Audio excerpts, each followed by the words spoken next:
Bhilai times देखना शुरू कर चुके हैं। मैं सीमांत हूँ। आज दिल का ख्याल हम कितने अच्छे से रखते हैं ये तो हमें बताने की ज़रूरत नहीं है, क्योंकि सबको पता है कि आज के डेट में यंग जनरेशन में हार्ट अटैक का क्या रेशियो है। मेरे साथ डॉक्टर जयराम अय्यर सर हैं। इनसे हम पहले भी मुखातिब हो चुके हैं भिलाई टाइम्स में कई सारे मुद्दों को लेकर के हार्ट से जुड़े। आज हम बात करते हैं, चूँकि ऐसे में सबसे बड़ी चीज़ जो हो जाती है यंग जनरेशन की आजकल हेल्थ को लेकर के काफ़ी उतनी ज़्यादा नहीं है, भाग दौड़ भरी ज़िंदगी है तो उतना ज़्यादा देख रेख नहीं कर पाते। ऐसे में क्या करना चाहिए? सबसे पहले तो आपका शुक्रिया बहुत बहुत, और भिलाई टाइम्स को मेरी बहुत बहुत शुभकामनाएं। बहुत तेज़ी से बढ़ता हुआ ऊपर जाता हुआ चैनल है, अच्छा करे, साथ में अपनी सोशल जिम्मेदारी भी निभा रहा है, आगे भी निभाता रहे, इस उम्मीद के साथ। हार्ट अटैक पे जब बात करते हैं तो ऑब्वियसली पिछले कुछ सालों में बहुत सारी कहानियाँ हमारे इर्द गिर्द घूमती हैं। क्या नाम लेना तो अच्छा नहीं होगा, पर बहुत सारी ऐसी शख्सियत हमारे साथ थी जो अब नहीं है, सिर्फ़ और सिर्फ हार्ट अटैक की वजह से। और ऐसा भी बोलना गलत होगा कि उनके हार्ट अटैक बचाए जा सकते थे या कोशिश नहीं हुई, ऐसा भी कहना गलत होगा। पर हाँ, एक बात समझ में आती है कि नई जनरेशन्स में हार्ट अटैक की संख्या में बढ़ोतरी हुई है, और ख़ास तौर पे सडन डेथ की बढ़ोतरी हुई है। सबसे बड़ा जो कारण है यंग हार्ट अटैक में डेथ का, वो ये कि उनका हार्ट, यानी कि जो हार्ट यंग होता है, कोमल भी होता है। मैं जब कोमल कहता हूँ तो वो किसी भी आकस्मिक झटके को बर्दाश्त करने के लिए उतनी पूरी तरह से तैयार नहीं रहता है जितना खेला खाया हार्ट होता है। खेला खाया हार्ट का मेरा मतलब है कि जो ऐसे उम्र दराज के लोग होते हैं जिनको हार्ट अटैक 50 की उम्र या 60 की उम्र में होता है, तो उनकी ऐसी सडन कार्डियक डेथ कम होती है, ऐसा मेरा पर्सनल अनुभव भी बोलता है। और इसके पीछे जो वजह है वो ये कि यंग हार्ट को कोलेटरल जो सर्कुलेशन होता है, यानी कि एक हार्ट की नली बंद हो जाए तो उससे जो प्रभावित इलाके हैं उनके तक ब्लड पहुंचने की कोई अल्टरनेटिव चैनल्स डेवलप हो जाए। ऐसा जो चैनल्स होते हैं, जिनको माइक्रो चैनल्स बोलते हैं, वो यंग हार्ट्स में डेवलप नहीं होते हैं और वो धीरे धीरे डेवलप होते हैं। तो यही वजह है कि जब यंग लोगों को हार्ट अटैक आता है तो सडन कार्डियक डेथ की संभावना बहुत ज़्यादा होती है, और इसीलिए यंग हार्ट अटैक्स को रोकना भी उतना ही ज़रूरी है, जिसके बारे में मेरा ख्याल है आज का समाज धीरे धीरे जागरूक हो रहा है। जागरूक बहुत जल्दी हो जाना था पहले भी, लेकिन अब धीरे धीरे देखिए, देर आए दुरुस्त आए, है ना। और अभी हमारे दुर्ग में एक कॉलेज है, सुराना कॉलेज जो है, वहाँ पे 2 दिनों की एक कबीर पे गोष्ठी का भी आयोजन हुआ था। कबीर कहते हैं, काल करे सो आज कर, आज करे सो अब, पल में परलय होएगी बहुरी करेगा कब। तो बस ऐसा ही है, जब जागो तब सवेरा, और यदि आज की जनरेशन जागी है तो इसकी खुशी भी है।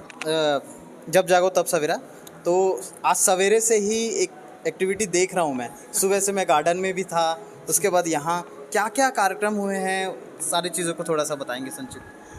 जी देखिए, सबसे पहले तो आप उस सवेरे के कार्यक्रम में शरीक थे, आपने देखा ही होगा कि लोगों का कितना ज़बरदस्त उत्साह था।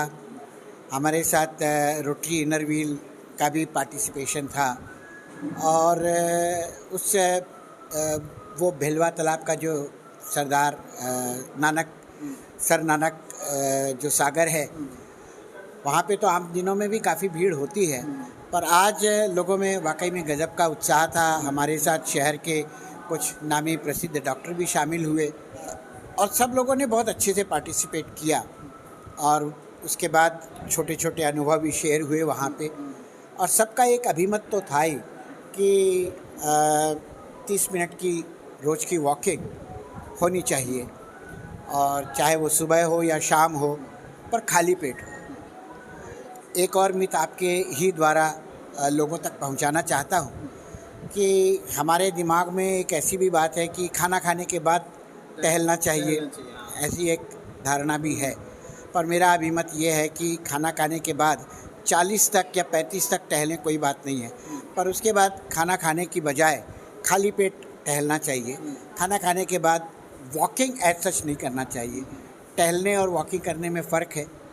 वॉकिंग जब करें तो जोश व खरोश के साथ करें, पसीना बहाएं, इतने हद तक वॉकिंग करें। मेरा ख्याल है, मेरा क्या सभी का ख्याल है, मैं कोई बहुत मतलब वैज्ञानिक नहीं हूँ, 40 मिनट की वॉकिंग, ब्रिस्क वॉकिंग बोलते हैं, वो शरीर को बहुत अच्छा रखती है और उससे हार्ट अटैक्स की संभावनाएं कम होती है। हार्ट को स्ट्रेस को झेलने की एक तरह से तैयारी करता है वॉकिंग। जी, का जो प्रोग्राम था यहाँ का, उसके बारे में भी थोड़ा सा बता दीजिए। जी, यहाँ पे डॉक्टर पल्लव का बहुत बहुत शुक्रिया। सबसे पहले तो हमारे मुखिया है, सुप्रीम ऑफ पुलिस हैं, हमारे रक्षक हैं, उन्होंने हमको ये मौका दिया कि हम भाइयों के पास, पुलिस भाइयों के साथ, सिपाहियों के साथ, इंस्पेक्टर्स के साथ उनका एक चेकअप करें और वे स्वस्थ हैं ऐसा उनको बताएं। और यदि नहीं तो उनको ये भी बताएं कि देखिए आपका ब्लड प्रेशर बढ़ा हुआ है, आप ब्लड प्रेशर से कैसे आप मुकाबला कर सकते हैं। बहुत सारी चीज़ें ऐसी होती हैं जो समाज में व्याप्त होती हैं पर सही नहीं होती हैं। उन सारे जो चीज़ें हैं उनको भी दूर करना, इन सब कैंप के द्वारा दूर करना एक मुहिम है जो कि हम अक्सर साल में 2-3 बार 4 बार जब मौका मिलता है तो उसको हम चलाते हैं और लोगों को समझाते हैं कि ये आपकी सोच गलत है। ब्लड प्रेशर को आप सतत कंट्रोल रखें, सतत सदैव ये कंट्रोल करना डायबिटीज़ और ब्लड प्रेशर को ज़रूरी है।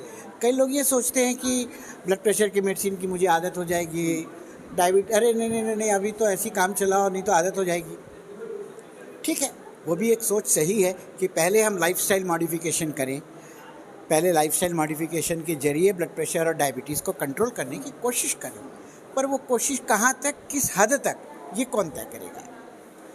इसके लिए ज़रूर डॉक्टर के पास जाएं और जब डॉक्टर कहे कि नहीं भाई अब बहुत हो गया है, अब भाई दवा खा ले भाई, तब दवा खाएं। हमने कई लोगों का यहाँ ECG मॉनिटरिंग किया, BP मॉनिटरिंग किया और उससे कई चीज़ें हमें पता चली कि कई पेशेंट जो हैं उनको अनकंट्रोल हाइपरटेंशन चल रहा है, जिसके लिए हमें कई सारी मेडिसिन उनकी मॉडिफाई करनी पड़ी और आगे के लिए चेकअप के लिए भी हमने उनको प्रोत्साहित किया है। अगर मैं 20-25 साल पहले की बात करूं तो एक बेटा अपने बाप को लेके जाता था हॉस्पिटल कि चेस्ट पेन हो रहा है और पता चलता था कि उनको हार्ट अटैक हो गया है।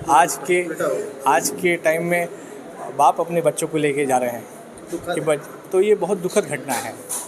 और बस मैं यही कहना चाहूँगा कि लोगों को एजुकेट करना चाहूँगा कि समय से अपने दिल की जांच करते रहिए और ताकि हम आगे किसी भी हृदयघात को अवॉइड कर सकें। तो डॉक्टर साहब ने बहुत सारे ज्ञान की बातें बताई हैं, आप बिल्कुल उसको अपने जीवन में आत्मसात कीजिए।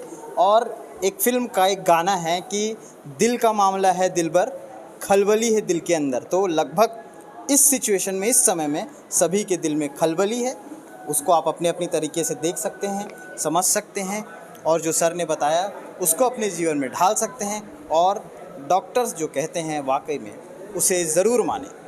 तो फ़िलहाल के लिए इतना ही, फिर से लौटेंगे अन्य अपडेट्स के साथ, अन्य खबरों के साथ। देखते रहिए भिलाई टाइम्स। शुक्रिया।